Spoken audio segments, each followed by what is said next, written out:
I didn't see it. You have to go to YouTube first. Oh, I thought you were doing this. She's like, I thought you were doing. she doesn't, you said you were here.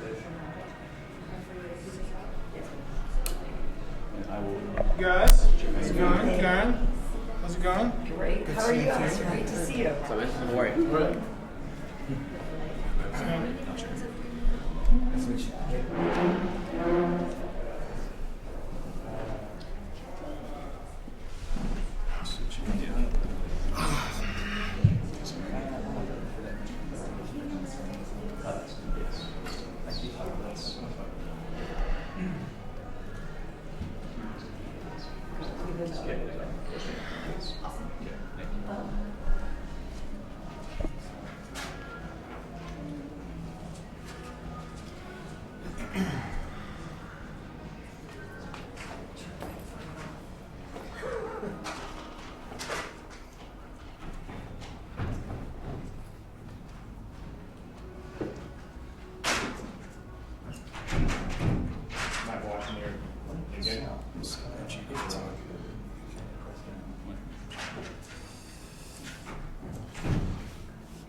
All right, go ahead, gang.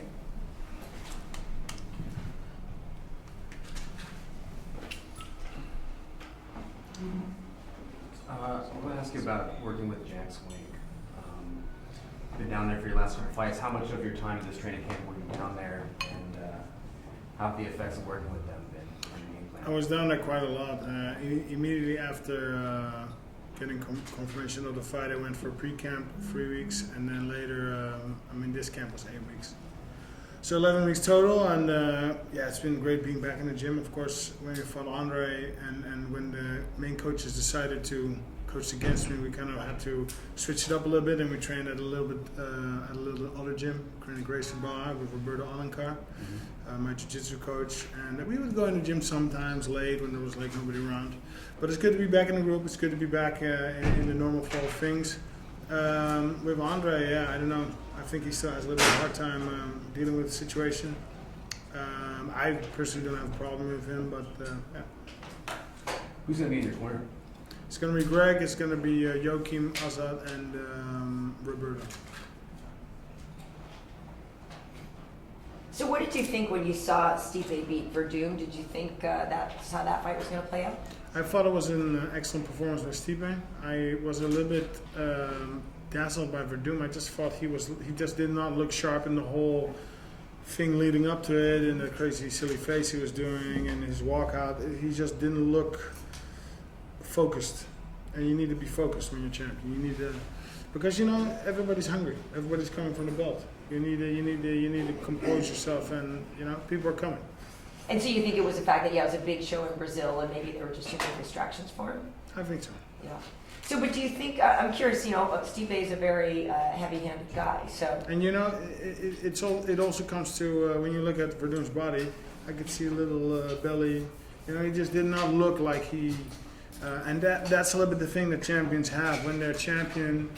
A lot of things change. A lot of things come to you. A lot of people demand your time, but you got to stay focused. And so, I'm curious how you think. It's not your fight, but it's the same thing how Werdum will do against Travis in their own rematch. I have no idea. Form of the day is going to be a very big factor. Werdum beat him in the first one, but yeah, everything is different now, right? Travis, okay, he's coming off of a loss against Kane. Not that impressive Travis lately. I think he was doing better when he was training at Jackson's, but we'll see what happens. It's heavyweights. Everything can happen. Can all switch with one little bang, and it's can be totally different. Do you think that is where Stipe is the most dangerous, though, with his hands? He's an all-around solid fighter. He's got everything. I'm not really seeing submissions, but I'm sure he's training them. I'm sure he's training the defense of them. He's got his wrestling base, he's got his hands, so he's good everywhere. I expect this fight to go everywhere. I feel confident everywhere, and yeah, it's gonna be one great scrap for sure. You don't mind being the enemy in home territory No.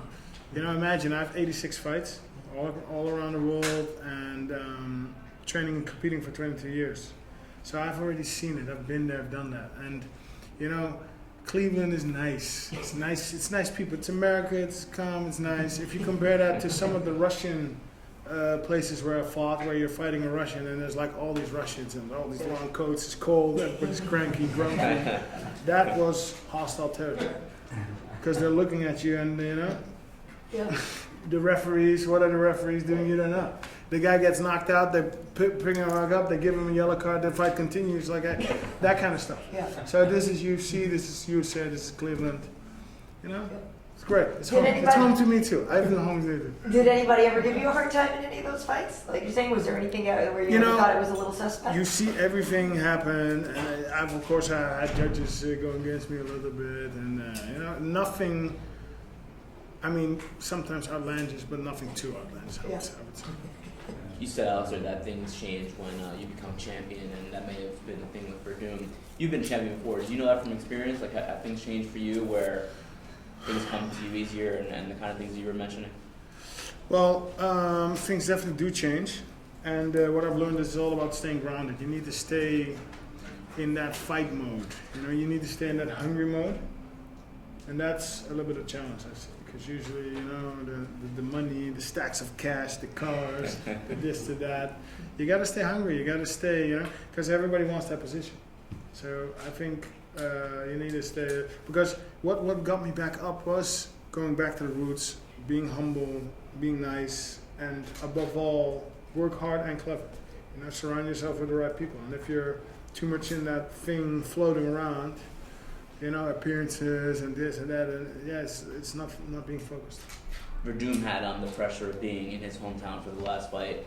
Stipe had that pressure going to this fight. This is his, first fight in Cleveland, his big homecoming. Is that somewhat of a disadvantage for him because It's all about if he can stay focused, yes or no. I had my last fight, UFC Rotterdam. I mean, I stayed focused and we did marvelous in that fight. But it's all about how do you deal with it? How are you going to go into that fight? And if you're doing the appearances and the pool parties, because yes, we have seen Stipe on several of them, not one, but several. You know, he's enjoying the life, and that's not a bad thing. But know somebody's coming, and somebody's going to take that belt, and he's not going to enjoy life because he's working. Are there pool parties in Cleveland? I was in Vegas. UFC 200. Oh, yeah. Everybody was there. You never know what goes on over there. So you I don't- was there too. Yeah. But I went to bed. Do you think having your first fight in the UFC against a big marquee guy like Lesnar and beating him, do you think that helped or hurt you in staying in focus at that time? That helped me, or what did Or it do? hurt you by having that win over such a big name? And then How does that hurt me? with the focuses you're talking about, staying in focus. You know, back at that time, focus. People and things, events take energy away, right? We agree, we understand that, right? So at that time, there were so much factors draining energy, just like amazing. I was moving, I broke up with my relationship, or what else? There was like a lot of things going on back then. So, and I believe now at this time, I don't really have things that take my energy. I just believe I have things around me that give me energy. And then I'm talking about Albuquerque. I'm talking about the great coaches there. I'm talking about my personal coaches that I fly into Albuquerque that work with me, my sparring partners. It's just all giving me energy, and that allows me to put down these amazing performances. In the heavyweight division right now, the top 9 are all 31 or above. What is it about the heavyweight division that's so tough for a young fighter to make his way into the ranks? I think that, you know, the art of fighting, you learn it throughout the years. You're not going to learn that in 1 or 2 years. You can kind of get okay, but really learn how to fight and be clever, that takes maybe 10 or 15 years. And that's why the heavyweight division is a little bit older. I think maybe, competition is also less. And I mean, we are the strongest, right? So it's like a little longer longevity. Yes, who was it? I think it was Travis Brown that was talking about that. He was saying actually it's because the intelligence that you guys have to have as you go on, because you're so dangerous, because it can end with one punch, that you have a little bit more longevity because it takes you guys a while to get smart about that stuff. Fair statement. Yeah, Yeah. I totally agree. Yeah. But at the same time, then, you don't feel like you've taken too much damage over all these years? I mean, you guys are a little bit older than some of the other weight classes. Also, a good question. To me, my body's still holding up very well. I attribute that to I eat always very proper, and here in the States I have to eat very, very clean. Otherwise, it just doesn't work well in my body if I don't. And I'm half Dutch, half Jamaican. Mm-hmm. I know Jamaican this, genes are really. I got 'em. I've been there 2 years for the first time, and then you see 50-year-olds who look like 35-year-olds, and they're ripped. They look amazing. Yeah. So I think good genes is a thing. Yeah. Does it bother you? People still make fun of you and horse meat. How much does that bother you? It doesn't. Does it? Come on. Listen, I'm focused on work. Yeah. There goes a lot of energy into camp. Yeah. It's the game plan, it's training, it's the sparring partners, it's the coach, it's the diet, it's everything around that, keeping the team right, the management team right, keeping everything. So I'm really not focused on what other people, because when you're in the spotlight, you're gonna get a lot of love. I appreciate that. We all like the love, Yeah. but you're gonna get a lot of hate too. Yeah. And it's all about brushing off the hate and embracing the love. Well, I wanted to ask you. Yeah, because our fans, God bless them, sometimes are the worst in the world with the stuff they say about you guys. Yeah, but I've always had a big I don't care mentality, and you gotta have that. Otherwise, you're not gonna get anywhere. If I'm gonna be in the spotlight, then you're gonna be very concerned with people who say about you. That's not a good attitude to have.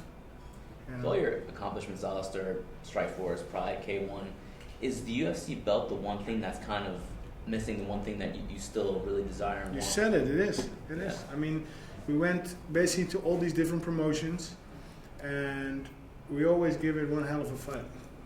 And we came out on top many times. And now all these other promotions are kind of like gone, and the UFC is the one big one left, and it truly is the biggest one. It's worldwide. Everywhere where I go, I get recognition. I get recognized.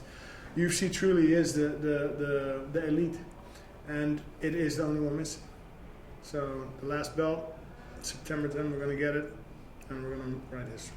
Have you thought about your legacy, because you have done so much across the world, and now you're doing very well in the UFC. You're fighting for the title. Have you looked back and said, I'm one of the better heavyweights really of all time? Have you thought about that? It's funny because I did realize that, but you're not really thinking about it because you got stuff to do. But Sure. sometimes I do reflect back and I'm like, hey, it's been a long career, 22 years of training and competing, and we beat Fedor, we beat Bader, we beat Peter. We have all these names. We got 6 UFC champions. I'm pretty proud of that too. It's pretty great. Stipe would make a great number 7. Ask him what his lucky number is. But we're just focusing on work. We're not really enjoying it. We're not really, because why would you, right? Let's just get this over with, and we'll take some time to enjoy after. It does seem like something other people should say about you, right? Yeah. Yeah, I think that's. But it's true when on you the look at the list, resume. certainly right up there. People, when Werdum won the belt, people were talking about him. Yeah. Well, maybe he's one of the best heavyweights ever. Look what he's done over. I think you can say the same thing about yourself, right? Yeah. Well, and then I don't agree with Werdum at all. But then the big question is Fedor. Is he the greatest of all time? But at the time Werdum beat Fedor, he was untouchable. Okay, but that's Fedor, that's Werdum. But I just don't think Werdum, when you look, it's always a little bit, I'm not a big fan of his fighting. I respect his accomplishments because he's just a very tricky and he's a clever guy. But I'm just not blown away by his performances. When you look at Fedor, I am way more blown away by his performances. And also somebody like Big Nog, right? They also had like a great run in Pride. But Fedor, what do you think? Is he the greatest of all that? That's a good one, right? I know it's a very good difficult one. question. I feel like I wish Fedor had stopped fighting, because I feel like that fight with Maldonado kind of took away from because I didn't think. Always nice to hear your opinion. But that's I know that you have personal experience with Fabricio, and your fight was weird, right? So that might be also why. No. He beat me once. I beat him once. Yeah. It's 1-on-1. Maybe there's going to be a third fight, but Yeah, it's not weird. Yeah. Since he beat me fair and square, I beat him fair and square. I'm saying I guess the second fight was the one that was a little odd, right? No. It was a beautiful fight, but a strategic fight. Yeah. He was fighting for something, I was fighting for something, and I came out on top. And it was kind of funny because I'm the K1 champ. He outstruck me. He's the black belt, whatever. I outgrappled him. So it was a beautiful fight. Yeah. You know, it was a beautiful fight. High competition, high level. Yeah. Well, when you look back on your fights, even including kickboxing, do you have favorites? Do you have ones where you think that was the best performance you ever put on, or one that for some other reason just is more significant to you than others? Well, the K1 championship was special to me. You know, as sole MMA guy going into a basically different sport. And then, you know, in the beginning it was hard. Even at the gym, Benji will know, I got in the gym and it was a fight every time, every Wednesday, 10 rounds. And then slowly but surely I became better, and right in 2010, right before I became champion, I was basically knocking everybody out in the gym. And these were A-class K1 level guys. And then I became champion on that. So that was like kind of special. Of course, Dream fight was great. You know, 19 seconds. Just going in there. Strikeforce was special because Strikeforce was at the time a more prominent, more hard division than UFC. Yeah. You know, Fedor was in there. Fedor didn't want to fight me. Declined to fight me on 2 occasions. So, you know, I'm very proud of my accomplishments, very proud of my championships. And, you know, we've had some losses in there. We fell down, we go back on the horse. You know, it is what it is. I'm very proud of my journey. Do you think Fedor is the best of all time as far as heavyweights go? Is he the guy? I don't actually, because you know, I like him. He's a friend of mine. I like him as a person. I've never had anything negative with him, even when he, you know, when we were supposed to fight and he declined. But you know, at the time that he could test himself, and he had several occasions, he turned down the UFC, and the UFC is where the competition is at, and he declined to do that. Is that a fight you want still? Is that still on your list? No, totally not. Why? Because he is not in the high-level competition. You could see it. He did the comeback fight. The whole world is watching. He fought Maldonado. And if we're honest, he lost that fight. Yeah. If we're honest, he lost that fight. Then, of course, it's Russia. We were talking about the judges. They kind of, and then it was like a draw. Yeah. But, you know, I'm not going to hunt for somebody who's down. Why would I want to beat him? You know, when you look at my resume, when you look at my career, it's always been about challenging myself to the max. You know, going into the K1, fighting Butter, that was about challenging yourself. Okay, he challenged me, but ultimately it's up to me if I accept it or not. And I accepted it. We went into there, and it was kind of agreed, okay, we're going to do 2 fights. We're going to do 1 K1 and then 1 MMA fight. But when I stood on that catwalk, when I was looking, you know, in the audience and 50,000 people, I knew, I had a little voice in my voice telling me, listen, that MMA fight is never coming, so you better knock this guy out now so you don't ever have to fight him again. And that's what happened. I said, fuck it, we're just going to go for it. And yeah. Any of your losses? Oh, sorry, go ahead. It's about testing yourself, finding yourself, testing yourself. And of course, we've hit the ceiling too sometimes. But what did you want to... I was wondering if there were any of your losses that you would want to avenge, like in the near future. Is there anybody that you felt like, man, I really want to get that fight back? No. The losses came because at that time maybe I was weak, I was distracted, or I just didn't have my thing together. You know, if you look at a Bigfoot Silva, yeah, why would I want to avenge my loss on him? He's 6 losses out of his last 7 fights, and then he pissed hot. So I have no interest at all to. Yeah, no. He fought me. He was on TRT. You know, I just see that he got lucky. It was his day. Congratulations. I hope he's going to be very happy for a long time. Because now it's like not relevant anymore.